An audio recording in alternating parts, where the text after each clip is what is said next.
There's been a touch of fall in the air, which means another hunting season is almost upon us.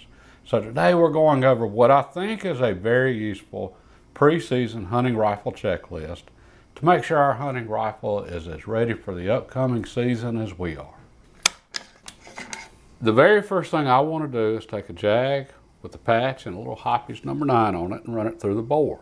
And the reason for that is I store my rifles with a light coating of oil in the bore to keep them from rusting. Okay, so at the end of, say, this season, I'll clean my bore, do a light cleaning on it, and then after I'm done, I'll put a few drops of oil on here, run the patch through there, and then it's good till the next hunting season. Well, we don't want oil in our barrels when we go to shoot them, though. Liquids don't compress. Hydraulic tools, that's why they're so much more powerful than pneumatic tools, which run on compressed air. Air does compress. Okay, well, if you've got a substance in your barrel that doesn't compress, it might as well be a rock. It can cause problems.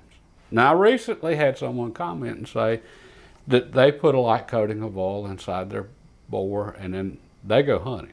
And obviously it works for them. But it's just something we need to be aware of, be careful of. And that's why hunters in extremely wet environments, snowy environments, that type of thing, a lot of them will put a little electrical tape over the muzzle. Well, they're doing that just to make sure they don't get any liquids in there. Again, liquids inside a bore, not good. Okay, so my bore's clean. I just want to run the Hoppe's through here with the patch just to make sure I get out any oil residue that might still be in there. And now, just like with any other cleaning, I'm going to finish up with dry patches. I'm going to run them through until they come out dry and clean. And again, if I was going to store the rifle, then at the very end, I would put a couple of drops of oil on a patch. But since we're getting ready for the field, we'll leave it dry. And this bore is ready. And this is also a great time to make sure we've got our cleaning supplies ready, that we have patches and the proper brush and all that good stuff. I don't clean my bore during hunting season. Cleaning your barrel can change your point of impact. But there are times we run into issues. Maybe we drop our rifle and it plugs with mud or something like that. And yeah, we want to clean the bore in such a case. Or we're just out in really horrible weather or something like that. So it's good to make sure we've got our supplies handy before season starts, just in case we run into something during season where we do need to clean the bore. Next, I just want to do a good visual inspection of everything. I want to look at my bolt face and make sure it's good and clean and just in good shape. Go over the bolt body. I want to look at the receiver. Make sure everything looks like it should. I want to take the scope. I want to see if there's any movement in it. And I've actually had rifles that shot well, but then for whatever reason, working on the rifle, doing whatever, I noticed that there was movement in the scope, even though I still got decent groups out of them. One rifle in particular, it had one screw holding the front base in. And that one screw was loose and there was just a little bit of movement there. Well, this is the kind of stuff we don't want to run across during season. And the magazine. If this were an internal magazine, I'd want to look at make sure everything's working right, the follower and so forth. This one being detachable, make sure it's good, no cracks in it, anything like that. In fact, we'll leave this out for just a moment. And the reason I wanted to leave the magazine out is because I want to make sure everything functions like it should. I want to check the safety. And not only do I want to check the safety, I want to make sure it's pointed in a safe direction, no magazine in it, the gun's clear. And I want to make sure the safety is going to work, so it's not going off. And then I want to actually dry fire, again, pointing in a safe direction. Okay. And something that might be useful for a good many of you to check, maybe it's something we all need to do from time to time. Had several comment in the past that they had their triggers so light that they noticed that they bumped the rifles on the butt that it would go off. Okay, that's not a good place to be. But I thought, hey, that's not a bad idea. Just be ready for something to happen, just in case. All right, we're safe here. But all right, so yep, action's good, everything's functioning properly. Next thing I want to do is just look through the scope. Make sure it's clear and everything's as it should be with it. Check my adjustments. Make sure everything's working smoothly. Just running through the numbers, basically. Next, I want to check out my sling really well, because when I go hunting, I've got a sling with my rifle and it gets used a lot. Climbing trees, hiking rough terrain, that type of thing. I want to make sure the sling's in good shape. And in this case, I've got an old leather sling here that came on a rifle I purchased. This is a Hunter brand sling. It's been around for a while. Well, there's some bad places in the leather. Okay, that's not good. It wouldn't take much for this to snap. Okay, I'm climbing up in a tree stand or a ladder to a stand or something like that. Sling breaks while it's on my back, or hiking rough terrain, whatever. We don't want our slings giving way. Right. And I will also, because I'm using leather, I'll maintain my leather. I'll put leather conditioner on it. Make sure the leather's in good shape. All right. Well, a lot of you aren't using leather slings now, which is, hey, that's great. But make sure your connections are good, your screws are tight, that type of thing. And I also want to make sure my sling studs are in good shape. And I've actually had sling studs come loose in the past. It was actually sling swivels. They weren't studs on that particular rifle. But I had some come loose on a rifle one time while I was climbing a tree. That was a bad situation. So yeah, I want to make sure this is good to go as well.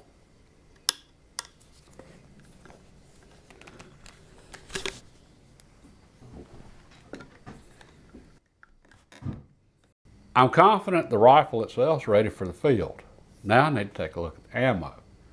Okay, we all know the ammo situation over the last few years, and it's been tough. Fortunately, it's gotten a lot better. Right? But there's still rarer cartridges out there that it's still tough to find ammo for them, or we might not be able to find the specific bullet we want to use, or brand, or bullet weight, whatever. Okay, ammo situation's a lot better. It's still not what it was. Okay, I want to make sure I've got plenty of ammo that I'm going to hunt with on hand right now. I still haven't verified this rifle yet.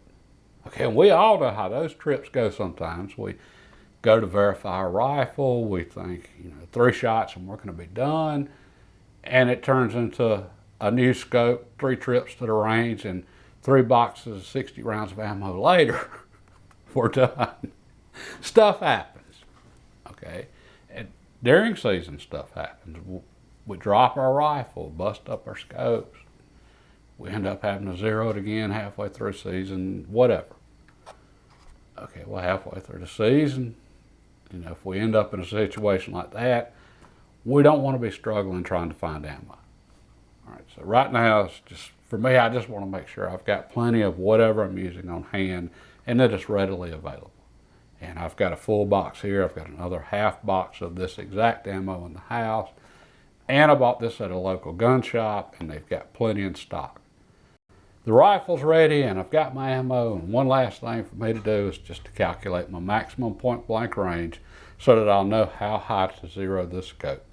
And I've talked about maximum point blank range a lot in the past, but for those of you that aren't familiar with it, all maximum point blank range is how far can you shoot with a given rifle and cartridge before your bullet drops too much for you to hit vitals, and then you have to start doing holdovers or making adjustments. Okay, so for this rifle, if I go to shooter's calculator, and then I click on maximum point blank range calculator, the very first thing's drag function, which for this ammo is going to be G1. Ballistic coefficient, I get that from the manufacturer's website, in this case Federal. They had it listed, and it's going to be 0.376 for this ammo. My initial velocity, my muzzle velocity. So I check this with a chronograph for this rifle. Okay, if you don't have a chronograph, and it gets tricky here. If you've got a new rifle with at least a 24-inch barrel, then you're probably going to be close to the advertised velocity on the box for your ammo. Okay, so in this case, 2,980 feet per second. Okay, I know my actual velocity for this rifle is actually averaging around 2,950 feet per second because I chronographed it. If you don't have a chronograph, what I would suggest for a 24-inch barrel, just to be on the safe side, subtract 30 feet per second off the advertised velocity. Okay, if you've got a 22-inch barrel, I would subtract 60 feet per second from the advertised velocity. If you've got a 26-inch barrel, you should be good. And even shorter barrels, I would subtract even more. And if at all possible, go verify just by shooting at distance if you don't have a chronograph that is hitting where it's supposed to hit at distances. And that's because some rifles, the muzzle velocity is a lot slower than what you're expecting, what the box is. Okay, so for this rifle with this ammo, okay, my actual velocity is 2,950 feet per second. Sight height, so my scope is roughly 1.5 inches above the bore, which that's about standard, 1.5 inches. That isn't really that big of a factor in your calculation.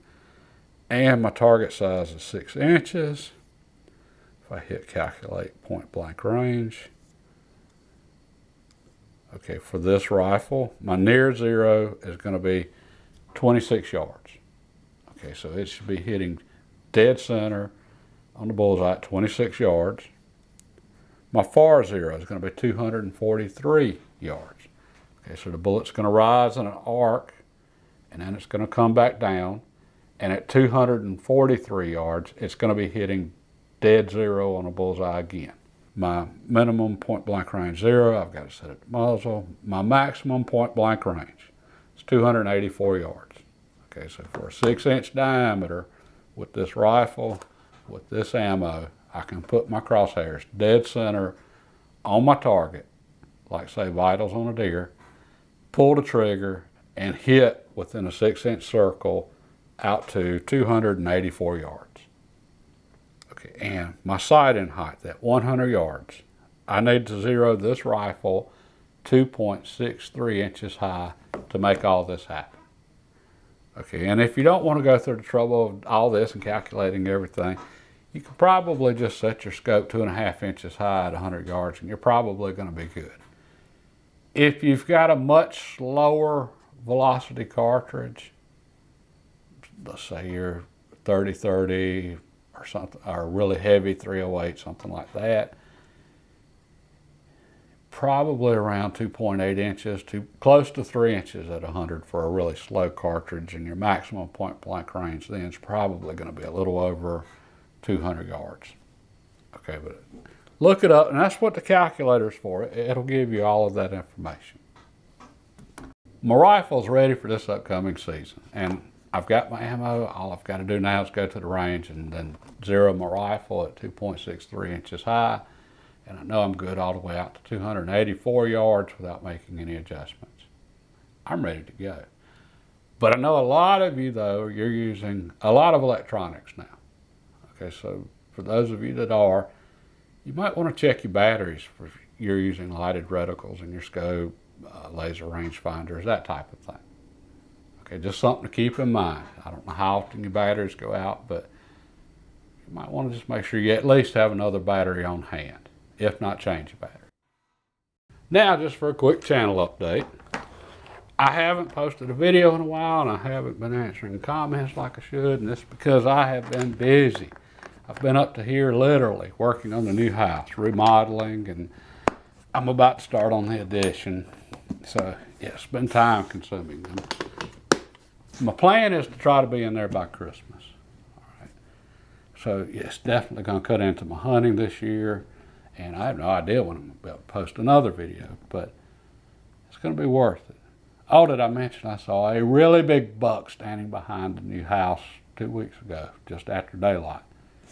Yeah, I'm looking forward to it. And I wanted to make sure that I had a rifle ready to hit the woods just in case I do get me an afternoon or something that I can go hunting. So that's why I wanted to go over the checklist here and make sure I'm ready and get it zeroed. All right, but anyway, that's where I'm at with the channel, and I have no idea when we'll be posting again, but I think next year is going to be a really good year. We'll just have to find out. God bless and have a great day.